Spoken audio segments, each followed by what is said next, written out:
ان کے ساتھ یہ رویہ کہ آقا کے راستے میں کانٹے بچھائے جاتے ہیں، جی کوڑا کرکٹ پھینکا جاتا ہے، مبارک پشت پر اونٹوں کی اوجڑیاں لا کے رکھ دی جاتی ہیں، استغفر اللہ۔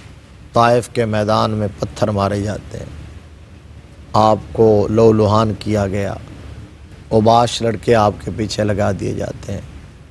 اللہ کے پیارے محبوب صلی اللہ علیہ وآلہ وسلم نے صبر کے ساتھ، استقامت کے ساتھ ان ساری چیزوں کو فیس کیا تھا۔ بالآخر اللہ کے حکم ہوا، وہ بھی اللہ کا حکم ہوا جی کہ اب اس شہر کو چھوڑ دیجئے۔ تو آپ جب شہر مکہ کو الوداع کہہ رہے تھے اللہ اکبر، اللہ تو موڑ موڑ کے میرے مصطفیٰ کریم صلی اللہ علیہ وسلم مکہ کی عمارتوں کو دیکھتے تھے، اور آنکھوں سے اشک جاری تھی۔ اللہ در و دیوار کو دیکھتے تھے، کعبۃ اللہ کو دیکھتے تھے، اور میرے مصطفیٰ کریم صلی اللہ علیہ وسلم اشک بار تھے۔ تو اس گلوگیر آواز میں جب پلکوں سے آنسو موتیوں کی صورت میں گرتے اور رخسار تر کر رہے تھے تو میرے آقا فرماتے تھے مکہ مجھے تم سے بڑا پیار ہے، چھوڑنے کو دل نہیں چاہ رہا لیکن مجبور کر دیا گیا۔ تو دعا بھی یہ مانگی کہ اللہ محبب الینا المدینہ اللہ اکبر، حبنا مکہ تھا وشدہ، یا اللہ اب جس طرف تیرا حکم ہے ہم جا رہے ہیں، جی انی ذاہب الی ربی سیہدین۔ واہ واہ واہ، حضرت ابراہیم علیہ بے شک، بے شک۔ السلام نے فرمایا تھا انی ذاہب الی ربی سیہدین، کہ کدھر جا رہے ہو؟ تو انہوں نے کہا جہاں رب لے جائے گا وہاں جائیں گے۔ واہ واہ واہ۔ تو اللہ کا حکم تھا۔ اور مفتی صاحب یہ بھی تھا تو سرکار دو عالم نے اللہ کی بارگاہ میں یہ بھی عرض کی تھی، یا اللہ اس سرزمین سے میں محبت کرتا ہوں مکہ سے، اب تو وہاں لے جا جس سرزمین سے تو محبت کرتا ہے۔ بے شک اللہ بے شک ایسا ہی۔ تو یہاں اس جو روایت میں نے پڑھی الفاظ، جی تو عرض کے رب کی بارگاہ میں یا اللہ مدینہ کو ہمارے لیے اتنا ہی محبوب بنا دے جتنا تو نے ہمارے لیے مکہ کو محبوب بنائے، یا اس سے بھی زیادہ محبوب بنا واہ واہ، او اشدہ، او اشد، اس سے بھی زیادہ محبوب بنا دے۔ اور یہی وجہ ہے کہ عاشق مدینہ شریف سے زیادہ پیار کرتے ہیں، اللہ اکبر، مکہ شریف سے بھی پیار ہے، مدینہ شریف سے ذرا زیادہ عاشقوں، یہ ہے وہ اصل اس کی۔ نبی رحمت صلی اللہ علیہ وسلم نے او اشدہ کے الفاظ، جی اور حضور کی دعا میں نبی رحمت صلی اللہ علیہ وسلم جو دعا فرماتے ہیں وہ مقبول ہی مقبول، مستجاب، اس کا رزلٹ پہ بات ہوتی ہے، قبولیت پہ بات نہیں ہوتی۔ جی دوسری روایت میں حضور صلی اللہ علیہ وسلم نے یہ بھی دعا فرمائی تھی کہ یا اللہ مدینہ میں اتنی برکت رکھ دے جتنی تو نے مکہ میں، یا اس سے ڈبل برکت عطا فرما، او دے فے، واہ واہ واہ، دو سبحان گنا۔ اللہ۔ تو بعض اشاق نے یہ اس لیے کہا ہے کہ اگر کوئی حرم مکہ میں نماز پڑھے تو 1,00,000 کا ثواب ہے، حرم مدینہ میں پڑھے تو 2,00,000 کا ثواب، واہ واہ، دی فائن، اس دے فے، اس واہ واہ حدیث سے استدلال کرتے ہوئے۔ محبت کی بھی وہ بنیاد ہے صحیح، کہ محبت ادھر زیادہ کیوں ہے، یہ فطرت ہے، یہ فطرت ہے۔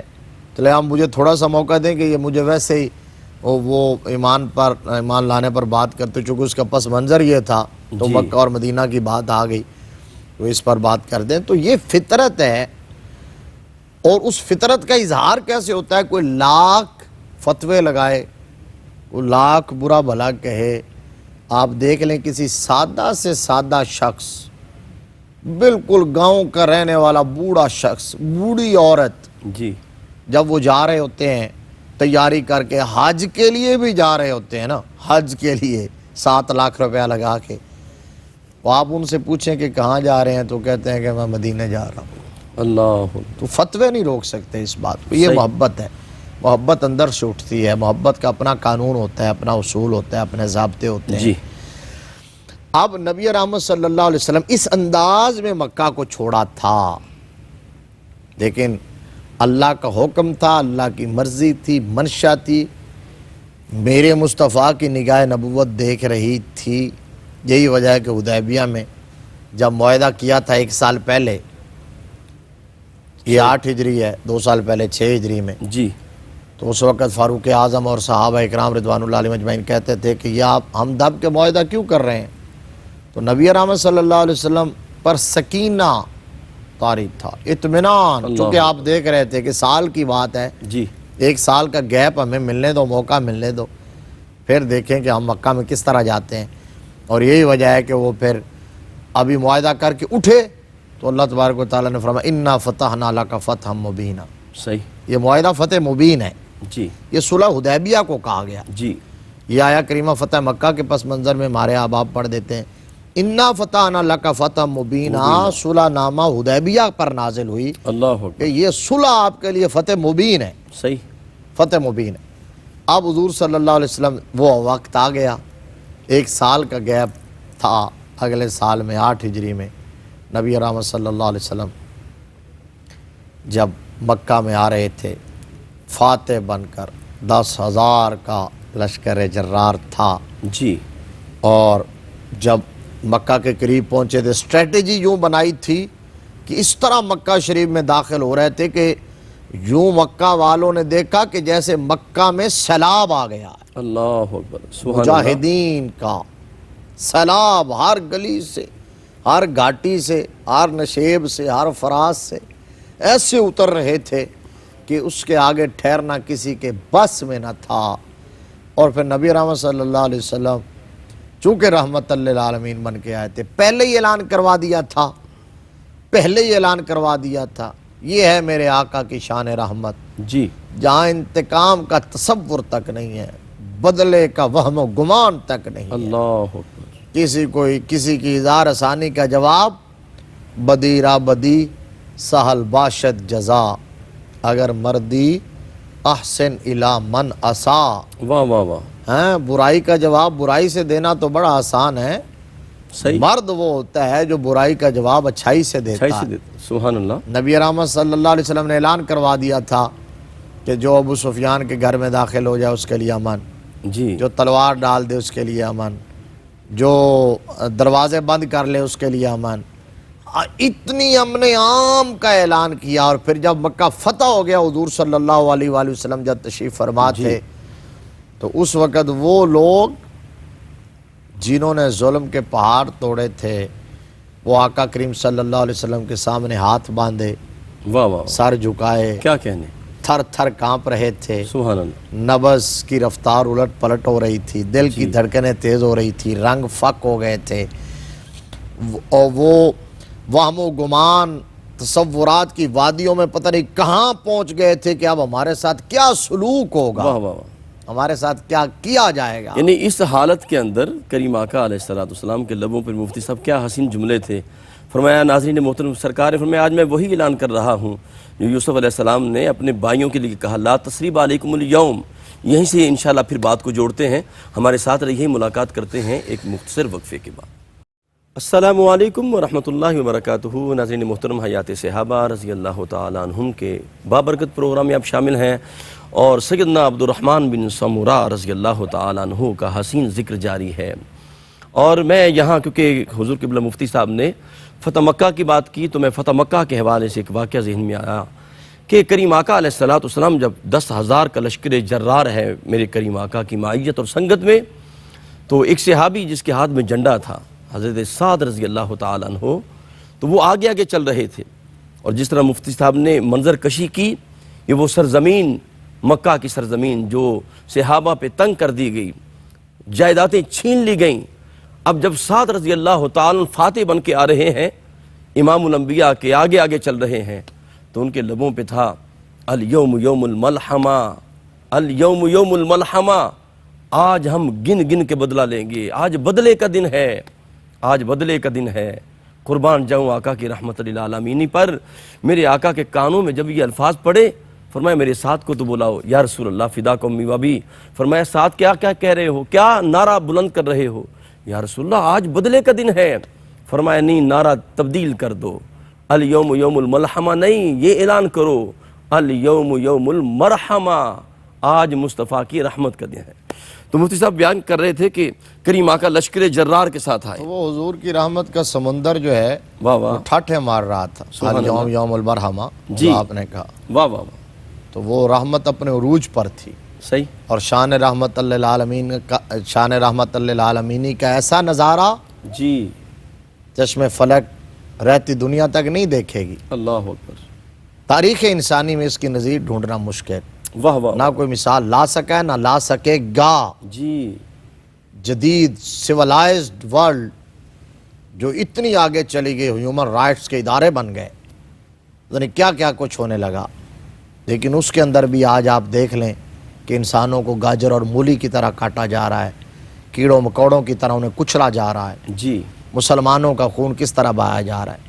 لیکن یہ ہے وہ دنیا جو اپنے آپ کو امن کا ٹھیکیدار کہتی ہے، اور حقیقی معنوں میں امن کا علمبردار اگر کوئی اس دنیا میں ہے تو وہ اسلام، بے شک، مسلمان اور بانی اسلام صلی اللہ تعالیٰ علیہ وآلہ وسلم، اللہ اکبر، بے شک، جنہوں نے اس دنیا کو امن کا گہوارہ بنانے کی حتی المقدور کوشش کی ہے۔ جی، حضور صلی اللہ علیہ وسلم نے جب دیکھا کہ سامنے تھرا رہے ہیں تو اب ان کا خیال یہ تھا کہ ہمیں زندہ گاڑ دیا جائے گا، زمین میں بلڈوزر چلا دیے جائیں گے، ہمارا مسئلہ کیا جائے گا۔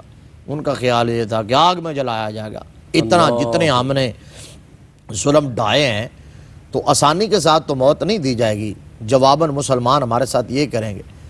نبی رحمت صلی اللہ علیہ وسلم نے یوں نظر اٹھائی تھی اور نظر اٹھا کے فرمایا کہ بتاؤ میرے بارے میں کیا سوچ رہے ہو، اللہ اکبر، کیا خیال ہے تمہارا، کیا سوچ رکھتے ہو؟ سبحان اللہ، سبحان اللہ، تو انہوں نے کہا جی کہ آپ جو جوان ہیں ان کے کریم بھائی ہیں، جو بوڑھے ہیں ان کے کریم بھتیجے ہیں، اللہ اکبر، آپ بھی کریم، آپ کا باپ بھی کریم، دادا بھی کریم، پوری جد ہی کریموں کی ہے، یہ نسل ہی کریموں کی ہے، سبحان اللہ، اے نسل کریموں کی لجپال گھرانہ ہے۔ واہ واہ واہ، کیا کہنے، تو اب یہ کہا تو میرے آقا کریم صلی اللہ علیہ وسلم نے فرمایا وہ جو جملہ آپ نے پہلے بریک سے پہلے جی، کہا کہ تم نے ٹھیک تجزیہ کیا، صحیح سمجھے ہو، جاؤ پھر آج میں بھی وہ اعلان کرتا ہوں جو میرے بھائی یوسف نے اپنے بھائیوں کے لیے اعلان کیا تھا۔ کیا کہنے، کیا کہنے، میرے آقا نے وہ جملے دہرائے، فرمایا لا تثریب علیکم اليوم وانتم الطلقاء، واہ واہ واہ، فرمایا آج کوئی گرفت نہیں، واہ واہ، سب آزاد، جاؤ تم آزاد ہو، کیا کہنے، جاؤ سبحان تم سارے آزاد ہو۔ آپ نے یہ ذکر چھیڑا حضرت سیدنا عبد الرحمن ابن سمرہ رضی اللہ تعالیٰ عنہ کا، تو موقع یہ تھا، اس لیے مجھے موقع مل گیا فتح مکہ کی یہ داستان بیان کرنے کا۔ اللہ اکبر، یہ ایسی بات ہے جس کو ہر روز رپیٹ کرنا چاہیے، ہر بچے کو بتانا اور پڑھانا چاہیے۔ تو میرے آقا نے جب آزاد کر دیا تو اب انہوں نے کہا کہ ایسا رویہ، ایسا اخلاق، ایسا کردار، اب وہ اپنے کیے پہ پچھتائے کہ ہم نے کس ہستی کو مکہ سے نکالا تھا۔ اللہ اکبر، اللہ اکبر، تو وہ قطار اندر قطار، صف در صف، جلوس در جلوس میرے نبی کے قدموں میں آئے، حضور کی غلامی میں آ کے حضور کے ہاتھ پر بیعت کرتے اور مسلمان ہوتے جاتے، کلمہ پڑھتے جاتے۔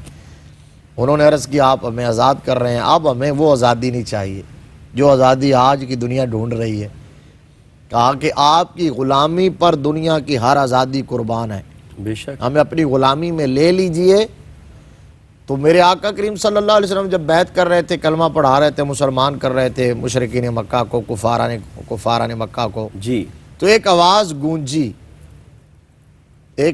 گونجی، یا رسول اللہ صلی اللہ علیہ وآلہ وسلم، میں آپ کا ابن عم ہوں، اللہ اکبر، عبد الکعبہ، جی، میں آپ کا ابن عم ہوں، عبد الکعبہ۔ نبی رحمت صلی اللہ علیہ وسلم نے یوں پلٹ کے دیکھا، فرمایا نہیں، تم عبد الکعبہ نہیں ہو، آج سے تم عبد الرحمن ہو، سبحان اللہ، سبحان اللہ، اللہ آج سے تم عبد الرحمن ہو۔ جی، اور یہ تھے حضرت عبد الرحمن بن سمرہ رضی اللہ تعالی عنہ، جو اس موقع پر فتح مکہ کے موقع پر مسلمان بھی ہوئے، اور نبی رحمت صلی اللہ علیہ وسلم کو متوجہ کرنے کا انداز دیکھیے، آہا، سبحان اللہ، سبحان اللہ، حضور کی توجہ حاصل کرنے کے لیے کون سے الفاظ چنے انہوں نے، تاکہ دل میں نرمی آ جائے، دل میں نرمی آ جائے، سبحان، اپنے نسب کا ذکر کر دیا، اپنے نسب کا ذکر، حضور سے قرابت کا، جی، ان کے پردادا عبد الشمس جو ہے، اور نبی رحمت صلی اللہ علیہ وسلم کے بنو ہاشم، پردادا جی، بنو جی، ہاشم جو جی، تھے، جی، شمس اور ہاشم، یہ دونوں سگے بھائی تھے۔ واہ واہ واہ، تو اس طرح یہ نبی رحمت صلی اللہ علیہ وسلم کے چچا زاد لگتے تھے، تو انہوں نے کہا اے ابن عام، ہاں سبحان اللہ سبحان اللہ. یہ ہے عبد الرحمن بن سمرہ جنہوں نے حضور کی توجہ یوں حاصل کی. اے ابن عم، یہ اسی طرح ہے. یہ صلہ رحمی کو تو سرکار نے خود حکم دیا ہے. حکم دیا ہے، اور قرابت اور رشتے کو یاد کرنا اور پھر اس کے ساتھ ندا کرنا، یہ حضرت عبد الرحمن بن سمرہ نے سکھایا.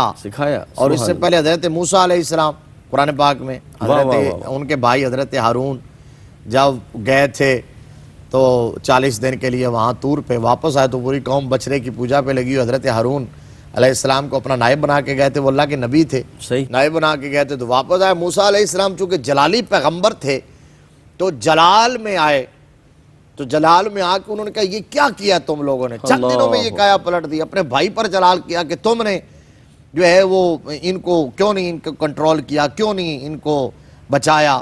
تو آپ نے ان کی ایسے جلال میں آ کے داڑھی شریف پکڑ لی، ایسے جس طرح بندہ پکڑتا ہے نا کسی کو، ایسے پکڑا. تو حضرت ہارون علیہ السلام نے اپنے بھائی حضرت موسیٰ کلیم اللہ علیہ السلام کو مخاطب کیسے کیا؟ یا ابن ام لا تاخذ بلحیتی.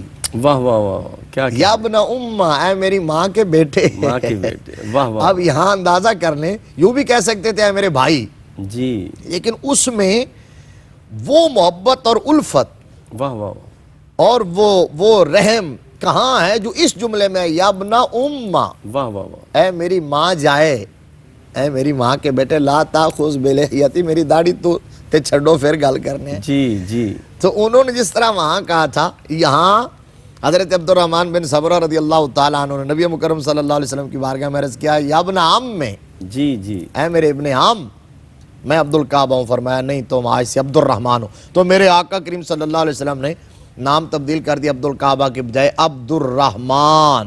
سبحان اللہ. اب یہ عبد الرحمن نام سب سے زیادہ جو اسلامی ناموں میں سب سے زیادہ پسندیدہ نام ہے، ایسے ہی وہ عبد الرحمن ہے. ٹاپ پہ جو نام ہے وہ میرے آقا کریم صلی اللہ علیہ وسلم نے ان کا نام رکھا. اور ان کا حضور صلی اللہ علیہ وسلم سے یہ نسبی تعلق تھا، چونکہ یہ قرابت تھی جی، اور اس قرابت پر انہیں فخر تھا. نبی رحمت صلی اللہ علیہ وسلم نے خود فرمایا ہے، چونکہ کل سبب و نسب ینقطع یوم القیامہ الا سببی و نسبی. واہ واہ واہ واہ. سبحان اللہ سبحان اللہ. فرمایا روز قیامت ہر سبب جی اور ہر نسب منقطع ہو جائے گی. واہ واہ واہ. فرمایا سوائے میرے نسب کے جی اور میرے وسیلے کے. تو اب میرا نسب قائم رہے گا. آپ لوگوں نے کہا کہ جی نسب کام نہیں آئے گا. نبی رحمت صلی اللہ علیہ وآلہ وسلم نے خود فرمایا ایمان کی دولت میسر ہو، عمل صالح ہو، واہ واہ، تو پھر میرے آقا کا نسب جتنا نوازے گا جی دنیا دیکھتی رہ جائے گی. شرط یہ ہے. اور اگر کوئی کسی بڑے ہستی کا، جس طرح حضرت نوح علیہ السلام کا بیٹا چونکہ اس دین پر نہیں تھا، اس ایمان پر نہیں تھا، تو اس لیے وہاں کہا گیا انہ لیس من اہلک، وہ نسب ویسے ہی منقطع ہو جاتا ہے. حضرت عبد الرحمن بن نسب کری ایمان شرط ہے. ایمان شرط ہے. نسب کی برکات، فضائل سب تب حاصل ہوں گی جب دولت ایمان میسر ہو. یہ تو پہلی بات. صحیح. اب نبی رحمت صلی اللہ علیہ وآلہ وسلم کی غلامی میں آ گئے حضرت عبد الرحمن بن سمرہ، کلمہ پڑھ لیا. بہت کم ٹائم حضرت عبد الرحمن بن سمرہ رضی اللہ تعالیٰ عنہ کو حضور کی ظاہری حیات کا ملا. صحیح. 8 ہجری سے لے کر 11 ہجری تک، یہ 2.5-3 سال بنتے ہیں.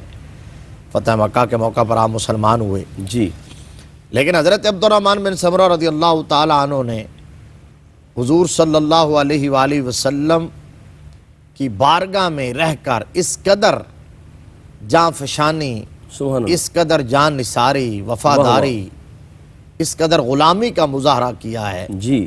اتنے کم عرصہ کے باوجود حضرت عبد الرحمن بن سمرہ رضی اللہ تعالی عنہ کا شمار تاریخ اسلام کے عظیم ترین جرنیلوں میں ہوتا ہے. واہ واہ واہ، سبحان اللہ سبحان اللہ. تاریخ اسلام کے عظیم ترین سپہ سالاروں میں ہوتا ہے.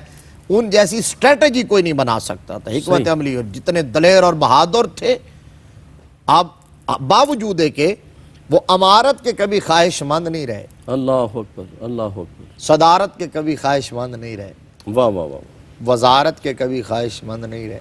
واہ واہ واہ، سبحان اللہ سبحان اللہ. نبی رحمت صلی اللہ علیہ وسلم نے حضرت عبد الرحمن بن سمرہ رضی اللہ تعالیٰ عنہ کو جو پہلی نصیحت فرمائی نا، اللہ اکبر، چونکہ حضور دیکھ رہے تھے ان کے پوٹینشل کو، جی، ان کے فیوچر کو، ان کے کام کو، کہ انہوں نے کیا کیا کار ہائے نمایاں سر انجام دینے ہیں، واہ واہ واہ، یہ آقا اپنی نگاہ ناز سے دیکھ رہے تھے۔ اس لیے آتے ہی بٹھا کے نصیحت یہ فرمائی کہ عبد الرحمن ساری زندگی کبھی امارت اور کبھی عہدے کے طلبگار نہ بننا، واہ واہ، کبھی بھی سپہ سالاری، کبھی بھی امارت کے عہدیدار، طلبگار نہ بننا۔ فرمایا اگر تم طلب کرو گے تو پھر عہدہ تمہارے سپرد ہوگا، اس کا برا بھلے کے ذمہ دار تم ہوگے، کوئی تمہاری مدد کے لیے نہیں آئے گا۔ یہ جملہ بڑا پیارا ہے۔ جی، میرے آقا نے فرمایا اور اگر تم طلب نہیں کرو گے، طلب کیے بغیر تمہیں عہدہ دے دیا جائے گا، پھر اللہ کی مدد تمہارے شامل واہ حال واہ ہو۔ واہ، کیا کہنے، کیا کہنے۔ ناظرین محترم، اب یہ صحیح بخاری، یہ صحیح مسلم کی روایت قبلہ مفتی صاحب نے بیان فرمائی ہے کہ خود امیدوار نہ بنو اور طلب نہ رکھو دنیا کے عہدے کی، منصب کی، اور جناب اگر تم امید نہ رکھو گے اور خود عطا ہو جائے گا تو اللہ بھی تمہارا مددگار ہوگا۔ اپنے قلب و روح کو ذکر مصطفیٰ سے معطر رکھیں۔ ملاقات کرتے ہیں ایک وقفے کے بعد۔ السلام علیکم ورحمۃ اللہ وبرکاتہ۔ ناظرین محترم، حیات صحابہ رضی اللہ تعالیٰ عنہم کے بابرکت پروگرام میں آپ شامل ہیں، اور ہمارے ساتھ جلوہ فرما ہیں بہت بڑی علمی مذہبی اسکالر شخصیت حضرت علامہ مولانا مفتی محمد طاہر تبسم قادری صاحب۔ سیدنا عبد الرحمن بن سمورہ رضی اللہ تعالیٰ عنہ کا حسین ذکر جاری ہے۔ سیدنا عبد الرحمن بن سمورہ رضی اللہ تعالیٰ فرماتے ہیں کہ میں ایک مرتبہ کریم آقا علیہ السلام کی ظاہری حیات کے اندر ایک مقام پہ تیر اندازی کر رہا تھا، نشانہ بازی کر رہا تھا، اور میں نے دیکھا کہ سورج کو گہن لگ گیا۔ میں نے جب یہ منظر دیکھا تو فوراً میرے دل میں آیا کہ اس موقع پر امام الانبیاء کیا عمل کرتے ہیں، آپ کے معمولات کیا ہیں، آپ پر کیا نئی واردات ہوتی ہیں اور آپ کیا عمل کرتے ہیں۔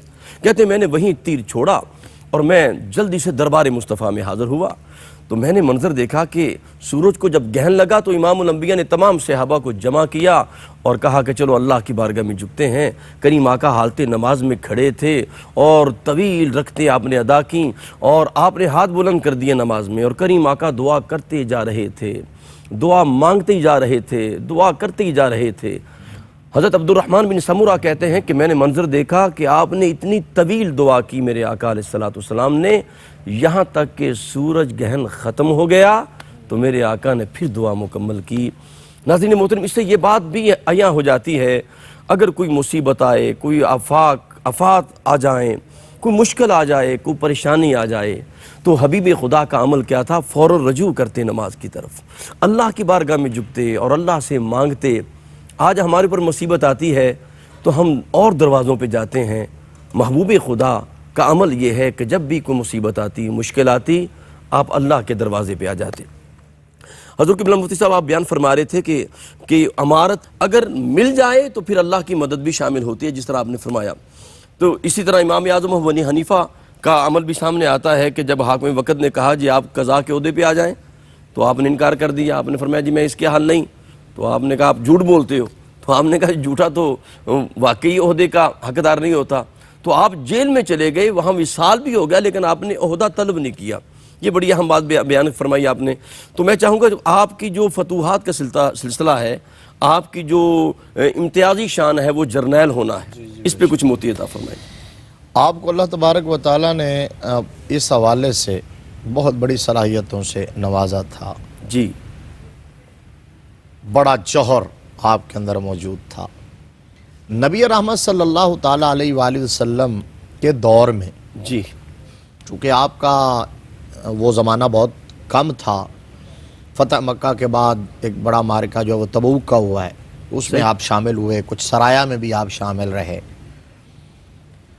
پھر اسی طرح دور صدیقی اور دور فاروقی میں بھی یقیناً بڑے معرکے ہوئے، اس کے اندر بھی یقیناً آپ شامل رہے ہوں گے، لیکن دور نبوی، دور صدیقی، دور فاروقی کے اندر اس حوالے سے میدان جہاد میں جو آپ کے کارنامے تھے وہ زیادہ نمایاں نہ ہو سکے، یا آپ کا نام ابھر کے سامنے نہ آ سکتا۔ میں سمجھتا ہوں جی، کہ اس کی وجہ یہ ہے کہ دور فاروقی کے اختتام تک بڑے بڑے سپہ سالار اور جرنیل صحابہ، واہ واہ واہ، صحیح، ان کا طوطی بول رہا تھا۔ حضرت سعد بن ابی وقاص رضی اللہ تعالیٰ عنہ، حضرت ابو عبیدہ بن جراح، حضرت خالد بن ولید، حضرت عمر بن عاص، یہ بڑے بڑے جرنیل صحابہ تھے۔ صحیح، ظاہر ہے آپ ان کے ماتحت کام کرتے رہے ہوں گے۔ پھر دور عثمانی جب آتا ہے، سیدنا عثمان غنی ذو النورین رضی اللہ تعالیٰ عنہ کا جو دور، اس دور میں حضرت عبد الرحمن بن سمرہ رضی اللہ تعالیٰ عنہ یکدم یوں ابھر کے سامنے آتے ہیں، اور پھر اس کے بعد آپ جس علاقے میں گئے ہیں آپ نے فتوحات کے انبار لگا دیے ہیں۔ واہ واہ واہ، ایک نڈر بے باک جاں باز اور جاں فروش کیا کہنا، سر بکف مجاہد کی صورت میں جدھر جاتے تھے کہیں سے ناکام نہیں لوٹتے تھے، بلکہ جہاں کہیں مہم مشکل پیش آتی تھی، جہاں کوئی سر نہیں کر پاتا تھا، تو اس وقت آپ کا انتخاب عمل میں آتا اور حضرت عبد الرحمن بن سمرہ رضی اللہ تعالیٰ عنہ وہاں سے سرخلو لوٹتے۔ سیدنا فاروق اعظم رضی اللہ تعالیٰ عنہ کے دور میں یہ مکران اور سیستان کے علاقے جو بلوچستان کے پٹی سے ملتے ہیں، ایران کے یہ علاقے ہیں، اور بلوچستان اس وقت بلوچستان کے نام سے یہ صوبہ موجود نہیں تھا، جی، یہ اکثر علاقے یا ہند میں تھے یا سندھ میں تھے، ٹھیک ٹھیک، یہ دو بڑے نام تھے اس وقت۔ لیکن اب کے دور میں بتا رہا ہوں کہ یہ سیستان مکران یہ فتح ہو چکے تھے دور فاروقی میں، لیکن جب حضرت عثمان غنی رضی اللہ تعالیٰ عنہ خلیفہ بنے، شورشیں بپا ہوئیں، یہاں بھی شورش بپا ہوئی، بغاوت ہوئی، صحیح، اور انہوں نے اس بغاوت کے ذریعے اپنے جتھے تشکیل دیے اور اپنا جتھا تشکیل دے کے انہوں نے خود مختاری کا اعلان کر دیا اور ریاست مدینہ کی اطاعت سے وہ نکل گئے۔ حضرت عثمان غنی رضی اللہ تعالیٰ عنہ جب مسند خلافت پہ متمکن ہوئے تو آپ نے ان علاقوں کی طرف دوبارہ توجہ کی۔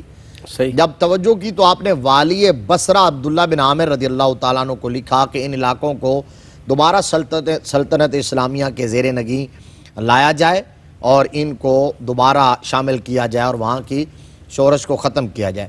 انہوں نے حضرت ربیع ابن زیاد ان کی ڈیوٹی لگائی، جی، وہ وہاں پہنچے، انہوں نے سیستان کو دوبارہ فتح کیا، وہاں اسلامی امارت قائم کی، وہاں اسلامی حکومت کا جھنڈا لہرایا، اور زرنج جو ہے وہاں کا دارالحکومت تھا، وہاں رہے۔ 2 سال کے بعد والی بصرہ سے ملنے کے لیے جب وہ تشریف لے گئے، انہوں نے وہاں اپنا نائب مقرر کیا تھا، تو یہاں پھر بغاوت ہو گئی۔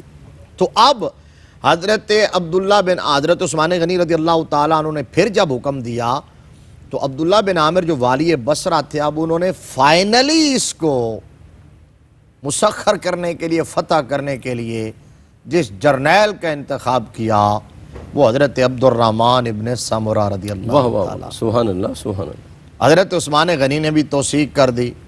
حضرت عبد الرحمن بن سمرہ رضی اللہ تعالیٰ عنہ ان علاقوں کو فتح کرنے کے لیے 33 ہجری میں جی 8,000 کا لشکر لے کے آئے، جی، اور لطف کی بات یہ ہے کہ اس لشکر میں حضرت خواجہ حسن بصری رضی اللہ تعالیٰ عنہ اور دیگر جلیل القدر فقہا بھی شامل تھے۔ اللہ اکبر، سبحان اللہ سبحان جو اللہ۔ عظیم ترین تابعی ہیں حضرت خواجہ حسن بصری رضی اللہ اس تعالیٰ سے عنہ، مفتی صاحب لشکر کے اندر اور جذبہ پیدا ہو جاتا ہے، اور اتنی بڑی جذبہ شخصیات پیدا ہو جو- جاتا ہے کہ اتنی بڑی روحانی، قداور، علمی، قداور شخصیات واہ واہ، جن کا ایک مقام ہو، مرتبہ ہو، تو لشکر کا بے شک آپ نے صحیح کہا کہ ان کے اندر ایک جوش و حوصلے بلند ہو خروش، جاتے ہیں۔ وہ حوصلے بلند ہو گئے، آئے، انہوں نے فتح کیا۔